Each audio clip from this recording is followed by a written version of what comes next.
Bismillahirrahmanirrahim. Assalamualaikum warahmatullahi wabarakatuh. Alhamdulillahirrabbilalamin. Wassalatu wassalamu ala rasulillah. Senang sekali berjumpa dengan para pemirsa pada hari ini di bulan yang suci, bulan Ramadan. Mudah-mudahan kita semua diberikan kekuatan dan kesabaran dalam menjalani ibadah puasa ya, insya Allah. Baik, pada topik kali ini saya akan membicarakan mengenai tauhid. Kata tauhid secara literal di dalam Quran memang tidak ada. Tetapi kata tauhid itu sendiri berasal atau akar katanya adalah dari kata ahad ya. Di dalam surat Al-Ikhlas kita mengenal qul huwallahu ahad. Baik, secara keseluruhan di dalam Quran walaupun tidak tidak menyuratkan kata tauhid, tetapi hampir semua yang disebut dengan di dalam Al-Quran itu ajarannya adalah ajaran tauhid. Apa itu tauhid? Tauhid itu adalah secara singkatnya adalah mengesahkan Allah Subhanahu wa taala, ya. Ada beberapa macam tauhid yang kita kenal, yaitu ada tauhid rububiyah, kemudian juga ada tauhid uluhiyah, serta ada tauhid asma wa sifat.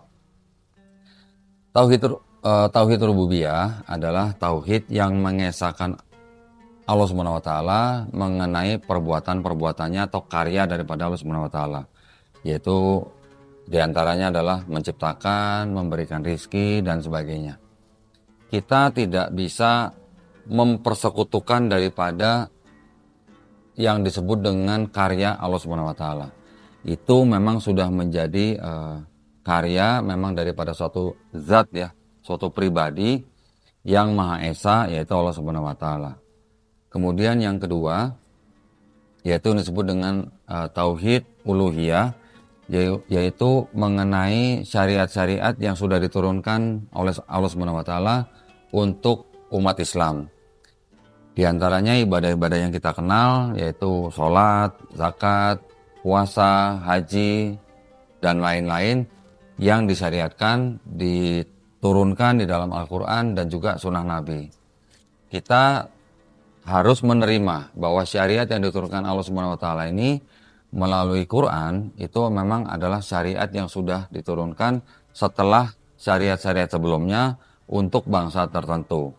Kita sebagai umat Nabi Muhammad SAW pada saat ini kita juga mengesahkan bahwa syariat yang diturunkan Allah Subhanahu wa taala ini berasal dari suatu pribadi atau zat yang tadi saya sebutkan yang Maha Esa.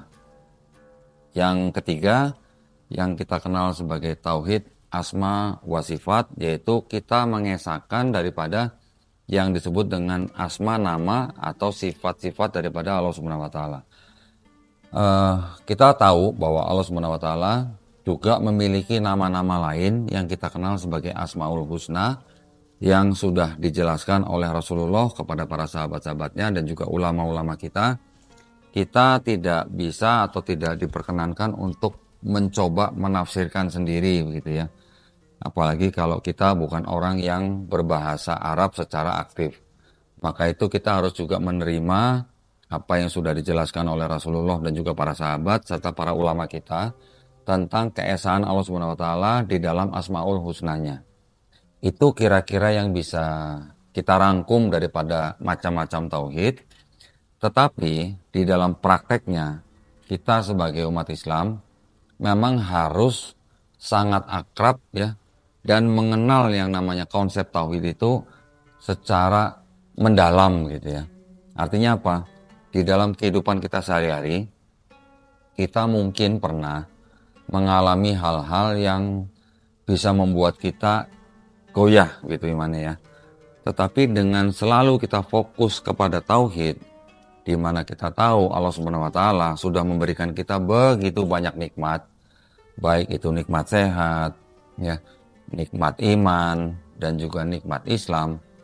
Maka itulah kita tetap harus tidak boleh keluar daripada rel yang disebut dengan rel tauhid. Kenapa sangat penting? Jika kita bisa memelihara ketauhidan kita, insya Allah Allah Subhanahu wa taala sudah menyediakan tempat yang pantas buat kita.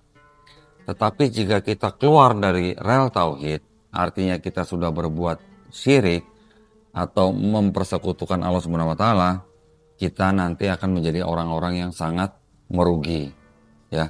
Nah, para pemirsa, mari kita tingkatkan iman kita supaya kita bisa selalu mengingat Allah Subhanahu wa taala, kita selalu merenungkan nikmat yang sudah kita terima, nikmat yang kita miliki, sehingga apa yang kita terima dari Allah Subhanahu wa taala bisa menjadi kekuatan buat kita untuk supaya kita selalu bertahan dan memegang erat ketauhidan kita.